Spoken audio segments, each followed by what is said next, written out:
This is where we live, right across the road from Salt Spring State Park in Montrose, Pennsylvania. We've raised 4 pretty nice kids here. The jury's still out on the dogs. We're also blessed to have our granddaughter near. And my father-in-law lives right across the driveway. His family has owned this land for over 100 years. We're all happy and healthy. Not a lot of drama. At least not until a few months ago. We were just watching TV, a documentary called Gasland, and it showed some pretty scary things. Some things I'd never seen before, and then others I'd heard about, like sink water catching on fire. The kids were pretty upset. That film said all these problems were caused by natural gas. You see, we felt blessed just a little while ago when they found natural gas on our property. We could have as many as 10 wells, they said. But this little movie, it could change everything. Is our water going to catch on fire? We've taught our kids by example to tell the truth. So when we saw Gasland, I knew I owed them real, honest answers. If the real answers were scary, then so be it. At least we'd know what we were up against, like the burning water business. Everyone around here knows that it's a natural thing. It's been going on for generations, since long before anyone drilled for natural gas. Yeah, I remember years ago taking a match, lighting it, and throwing it on one of my dad's ponds, and it would light. And that was long before fracking. Somebody told me that even across the road at Salt Springs, they could capture and light the methane that bubbles up naturally. So I thought I'd give it a try.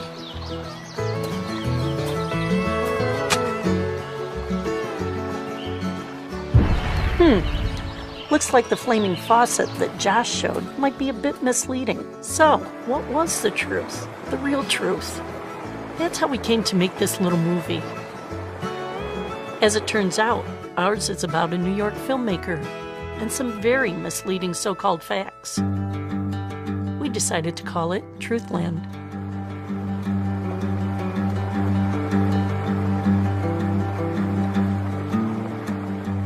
They've already drilled 1 well on our land, and we have crops and cows there too. Not to mention our kids, granddaughter, and dogs.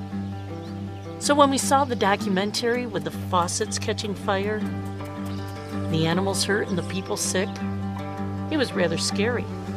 Then again, scary movies aren't necessarily true. Can I wash my ears in the water? Am I allowed to? I'm thinking, if you've got questions, how else are you going to get them answered unless you go and find out? Where are you going to go? Who are you going to talk to? Who really knows? I'd never spent much time away from the farm, but getting the truth on our safety and livelihood seemed like it was well worth it. Guess it was time to fire up the Chevy for a road trip. I'm a school teacher, so I like lists. Our first list was the questions we wanted answered. So, what chemicals are used? That's a good question. I washed the baby in that water, so I'm kind of curious. It's safe for bathing, especially babies. Do these oil companies really not follow the laws? Do the companies follow the laws? And about the flaming water? Oh yeah, flaming water. How's it going to affect the farm with the cows and the crops? Effects on livestock and crops. Great. Any others? Shell, is a well construction strong enough to keep our water safe? Good question. Is the well strong enough? Hope all these experts aren't too fancy. I'm just bringing jeans.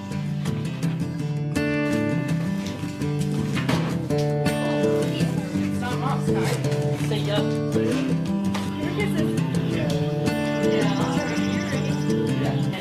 Have fun milking.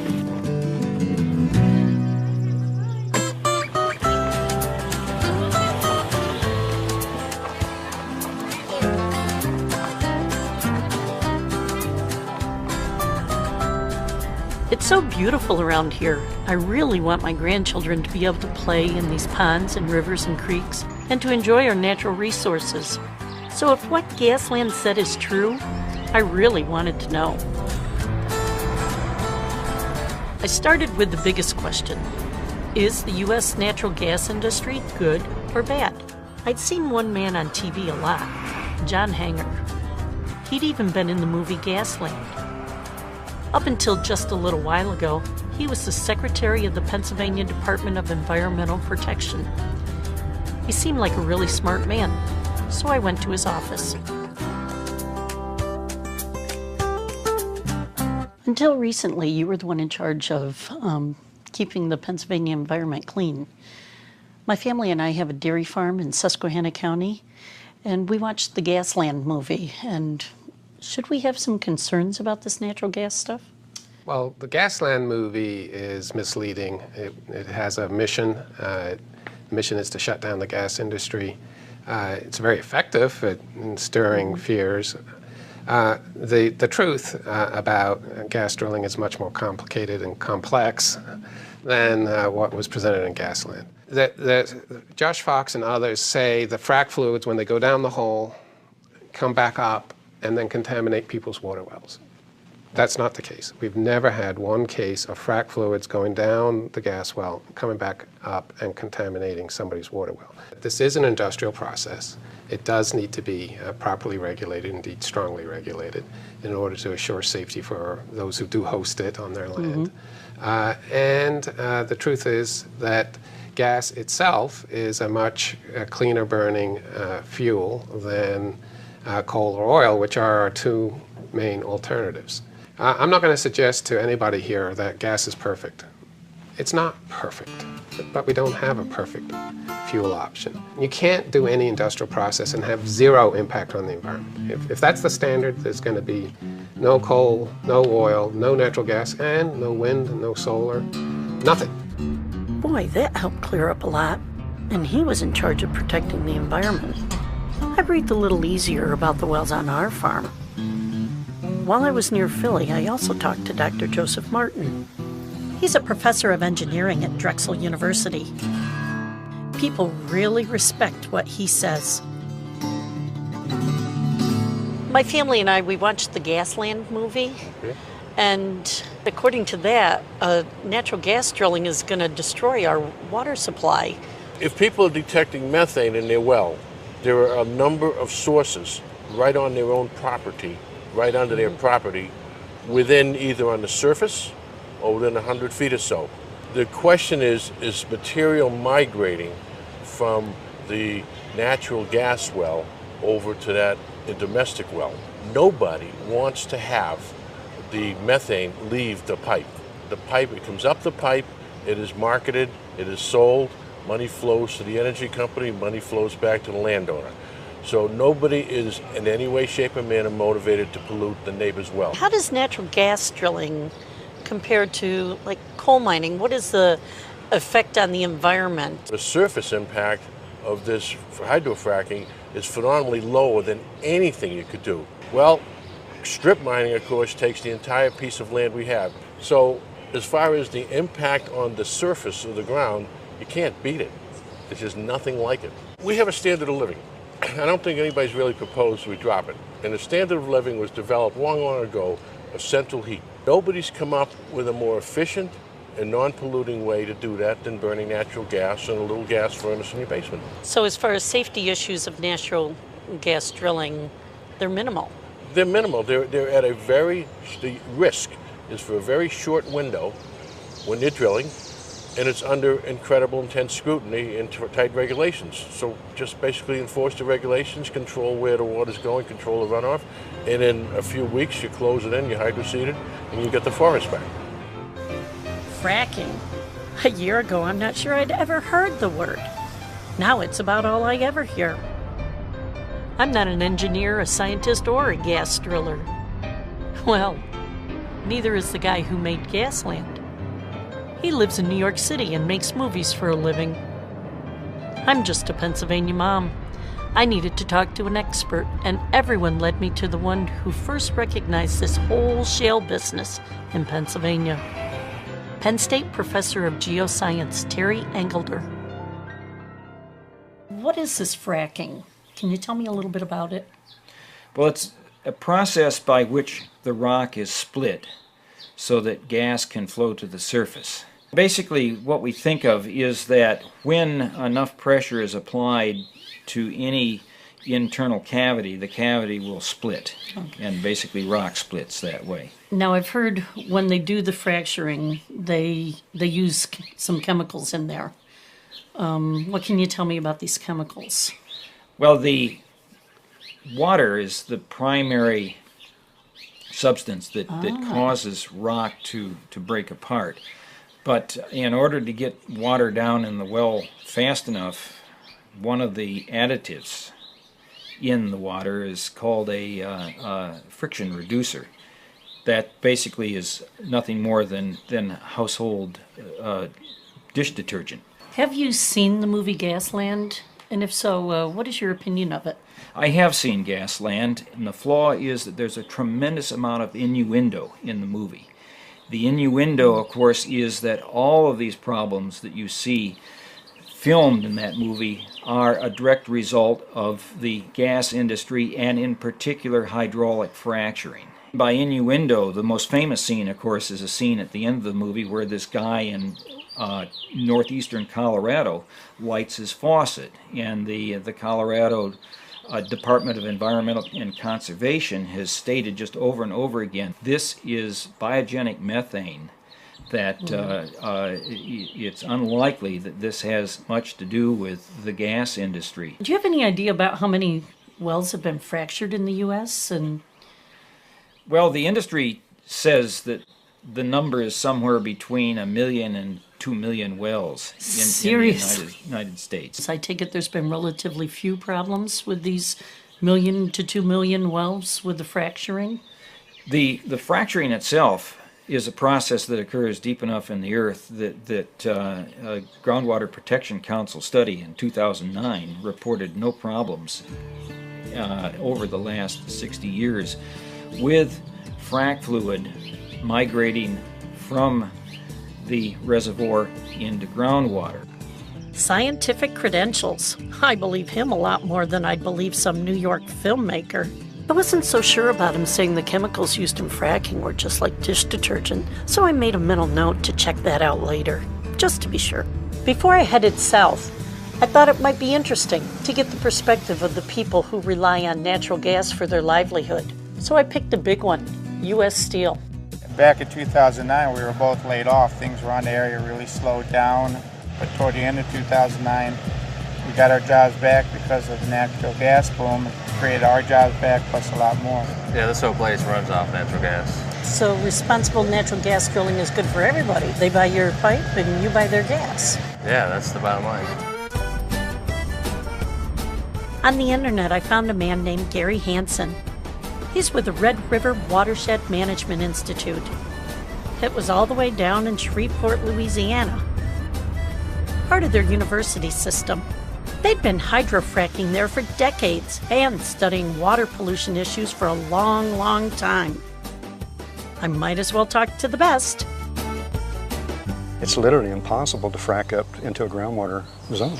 The U.S. Department of Energy did studies back in the 1980s out west where they drill wells down vertically, horizontally, frack them with dye, and then they mine back into those wells to determine how fracking occurs. And one of the most important things they determined was that as you get shallower and shallower, the fracking starts dying out. At great depths, the frack goes vertically and horizontally, but as you come shallower and shallower, they eventually goes away. In fact, there's 10,000 wells that have been what we call frack mapped using microseismic. And it shows that literally you're not going to get into the groundwater. My biggest disappointment in Gasland was that basically a guy that doesn't understand the industry at all goes and tells a story. And it truly is a story. And a lot of it is fiction. And I can see people falling into it. But as an expert in the hydrology near the surface and deep oil and gas, I have a difficult time going through the whole movie. It really disturbs me, the things that he misrepresents. So this misrepresentation is terrible. The movie said water contamination was a huge problem. The experts said it was not. I know which I believe. You know, I've never stepped foot in Texas before, but they've been at this gas drilling business a lot longer than we have in Pennsylvania. Our Marcellus Shale area is big, but the Barnett Shale in Texas is one of the biggest gas fields in the country. Probably worth poking around. Soon, I was talking to the pastor of a church right next to one of the Texas gas drill sites. I wish I'd been there on Sunday so I could hear Pastor Bowman preach. The fears that we actually could have experienced, they've been quelled because of the fact that our questions have been answered. We've seen documented proof that, look, this is the process. Everything that they have shown us, it is just like they've said. So no problems with noise levels or trucking, neighbors aren't complaining? We heard all of that, in other areas, but our area, we have not experienced any of those problems. The noise level, every problem that we ask about, they addressed it. Noise was addressed. Pollution was addressed to our liking. So no problems at all. No neighborhood complaints or anything, because they did what they said they would do. Everyone I talked to said Gasland was full of hot air, very misleading and short on facts. But as a school teacher, I like to hear both sides of every story. So I might as well drive south to Austin and talk to someone from the Environmental Defense Fund. I got lucky and got Jim Marston, the head guy in EDF's Texas Regional Office. He's the director of their energy program. Their website said their mission is to preserve the natural systems on which life depends. Big-time environmentalists. So I braced myself for bad news. We think natural gas may be a bridge fuel to even lower carbon resources. Of course, natural gas needs to be produced in a way that minimizes environmental impact. Frankly, there's some companies that are doing a really good job and some doing a less good job. Obviously, Gasland has a lot of pretty dramatic events, and I think where I would differ with the folks who work with Josh is his conclusions that those problems were all related to fracking. But most of the problems we see in the natural gas area are due to poor well construction, poor cement work, spilling stuff on the ground. Fracking itself does not seem to have caused a lot of problems so far. That's not to say we ought not to be vigilant, but I think where I differ with Josh is his thinking that it's the breaking of the rocks that cause these problems. Wow. Seems like yet another expert doesn't agree with Josh Fox. Well, I was in Austin anyway, so I checked out Dr. Michael Weber, Associate Director at the Center for International Energy and Environmental Policy at the University of Texas. Wow, that's one long title. Gasland said fracking used so much water it was depleting water supplies. We don't want to do that, but like every other claim in that movie, it was worth checking out.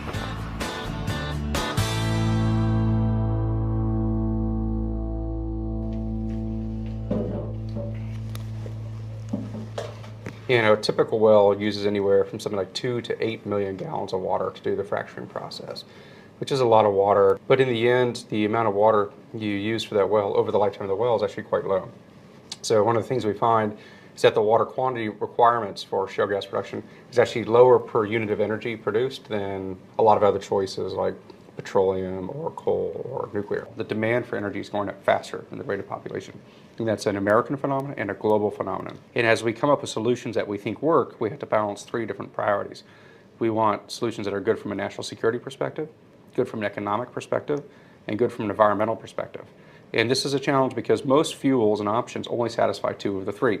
And natural gas historically has been considered here and clean, and it used to be abundant, but then we were worried we were running out, and then we were worried that we would have to import some. But today, with an abundance of unconventional resources in the United States, it meets all 3 priorities. It's one of the few options that actually can. There's a unique opportunity. There's a transformational opportunity for the United States and therefore the world. This is the opportunity, so we shouldn't screw it up. I was starving and getting ready for a 1,000-mile trip to Colorado. So I stopped and got some good barbecue before hitting the road again. Bye-bye. We don't get barbecue like this back home.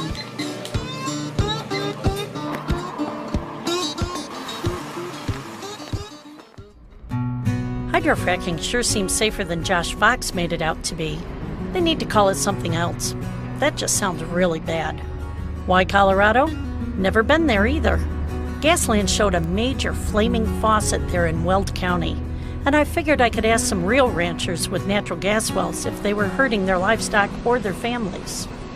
I wanted to go right to the same area where Josh Fox filmed the flaming faucet.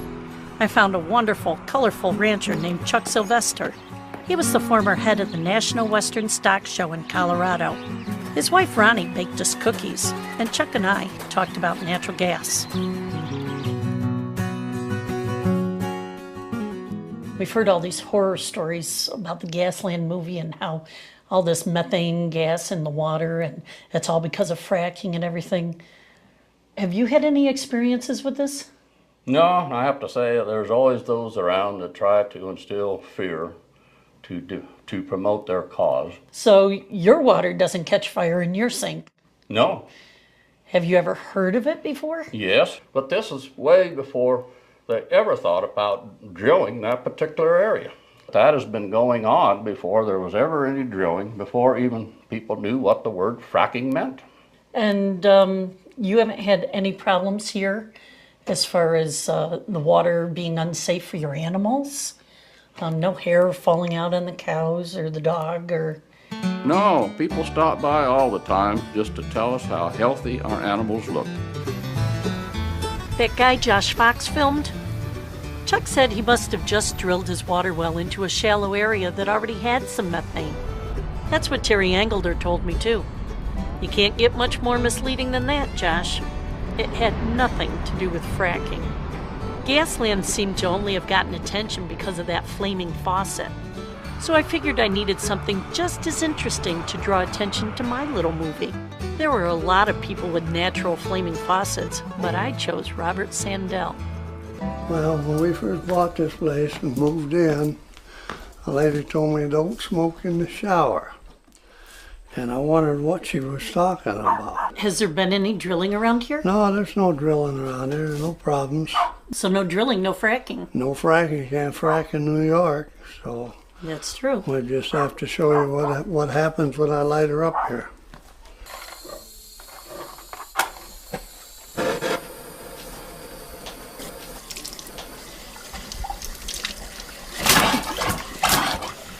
Whoa! That's what happens when you smoke in a shower. Josh Fox. A little town called Dimmick is sort of ground zero for the anti-fracking crowd. I've been everywhere else. Thought I might as well go there, look them in the eye, and find out for myself how drilling has affected their lives. So Lauren, I heard the water here in Dimmick is really, really bad. Well, yes it is. I moved in '95 and immediately we noticed some gas in the water, which turned out to be methane, and we always had a high amount of iron in the water as well.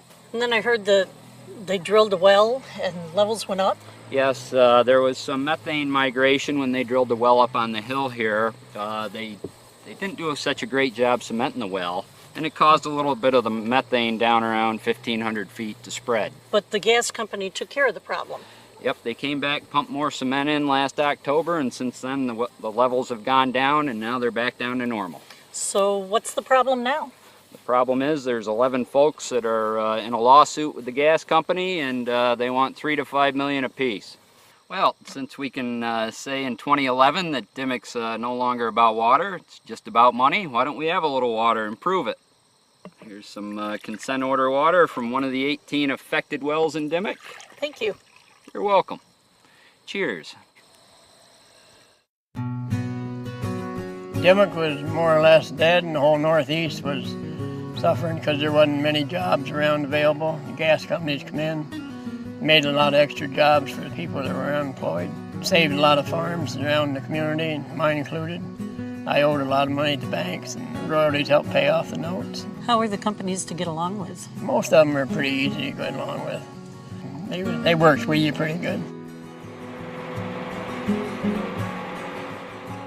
I'm glad the wells in Dimmock are okay, but it still sounds a little scary that someone didn't put the right amount of cement in there to start with. I wonder what the real protections are between gas, frac fluid, and our water. I asked someone in our landowner group about it, and he suggested I check with Scott Roberts.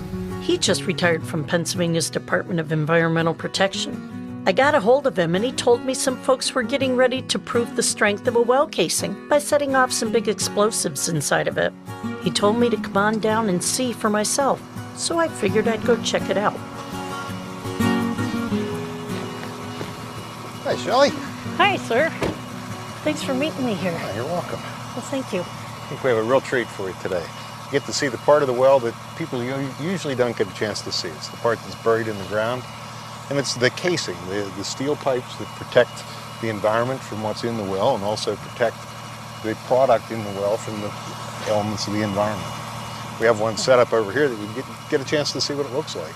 Now, this is actually what it would be like down in the ground. This is what it would be like down in the ground. You can see multiple layers of protection: cement, steel, heavy-duty pipe, all designed to protect people's water supplies from the gas that would be in the well and when it's in production, or the frac fluids when the well's being completed. The different pieces of pipe all have different purposes. This one we call the freshwater strip. This is what protects people's drinking water supplies from the products inside the well. This one goes down deeper, and it protects from gas migrating in from the rock and coming up the outside. Multiple layers of protection: cement, steel, cement, steel, cement. Production tubing on the inside, which is where the product comes out. You can see nothing's going to get in or out of this pipe. Even though it's really sturdy like this, I thought maybe you'd like a demonstration on just how much. We're going to take some RDX high explosives, sort of like dynamite, put it in here, set it off, and just see what happens. Sounds good. Let's All do right. it. Good.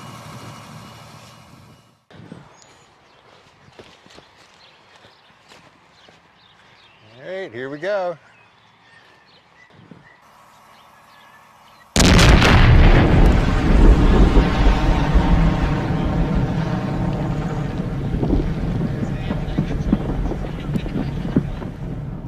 All right, let's go see what we got. Great. Yeah, I don't think it did much, I bet. Well, it will be interesting. Yes, it will. Here it comes out. Let's just see. Look at that. So far, it doesn't look any different. Like we were saying, that's a sturdy bit of construction there, and I would have been surprised if anything happened to it. See, it pretty much looks the same. Unscathed. Unscathed. Wow. That's a good example, a good demonstration of why people are safe from the natural gas drilling process. So much in Gasland is either half true, unfairly presented, or just plain false. And the way he told the story made him seem trustworthy. But Gasland mistakes were piling up. I was beginning to question Josh Fox's motives, which made me doubt the truth of the whole movie. No one said the people Josh Fox filmed were lying, but his movie presented their problems in a way to make it look like natural gas was to blame. I guess flaming faucets gets people to watch your movie, even if the reason they flame is entirely untrue. So many people believed Josh. I was really glad to be going home, and even more happy to be bringing good news. The real truth about Gasland.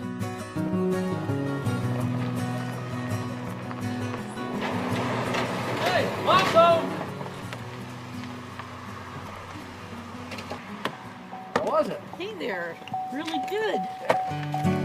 Oh, missed you. Hey. Gee, really? Thanks. It's good to be home. It was wonderful. Yeah. Anything new? Got all sorts of information. Yeah. We tried to call Josh Fox and his producer to give them a chance to speak their piece. We never got hold of them, so I made some lemonade and I talked about what I'd learned. The truth is that Gasland is mostly hot air. Sure, oil and gas companies can do better, but the people I talked to, the scientists and professors and environmentalists, they said they actually are working hard and getting better every day. I wasn't gone that long, but even by the time I got home, I found a site on the internet called Frack Focus, where the industry now is detailing what's in the frack fluid. Anyone can look it up for various states, just like I did. I don't see anything that says dish detergent, but this does say over 99% of the frac fluid is water and sand. And the rest of these chemicals, they're things you already have around the house, like in toothpaste and cleaners, hair color and deodorant, probably even dish detergent. Funny what you can find on this internet if you look long enough. Right here, even Lisa Jackson, the head of the U.S. Environmental Protection Agency, says it looks like fracking has not caused all these problems that people say it has. Listen, I think that fracking as a technology is perfectly capable of being clean. I do. But it requires people who are doing it and the innovators who use the technology to take some time to make sure that it's done right. And it requires smart regulation, smart rules of the road. What it doesn't necessarily require, let me be clear in these remarks because I know I'll hear it again, is that all that smart rule of the road setting be done at the federal level. There are states who have been regulating oil and gas development for a long time. Well, that was good to hear, since we all read in the paper about the EPA saying there might be problems. Then they found that the problems were with their own tests. Improperly tested. Water wells making gas before any gas wells were drilled. Dropping the case in Texas. Methods were questioned. Backs down. Backpedals all over the country. Wow, great news for Dimmock. I ran across an article about an EPA official who resigned after he was caught on tape saying he likes to crucify oil and gas companies. His boss, Lisa Jackson, disagreed. In no case have we made a definitive determination that the fracking process has caused chemicals to enter groundwater. Most of the people I talked to liked the gas company people and said they were good neighbors. And the truth is, until solar and wind can help out more, natural gas seems like something we gotta have. The problem with documentaries like Gasland is that people get confused. They're scared. And if you get enough people scared, you can get a contract for a sequel, just like Josh did from HBO. I'm a mom. My husband Phil and I have taught our kids to respect the truth by telling it ourselves.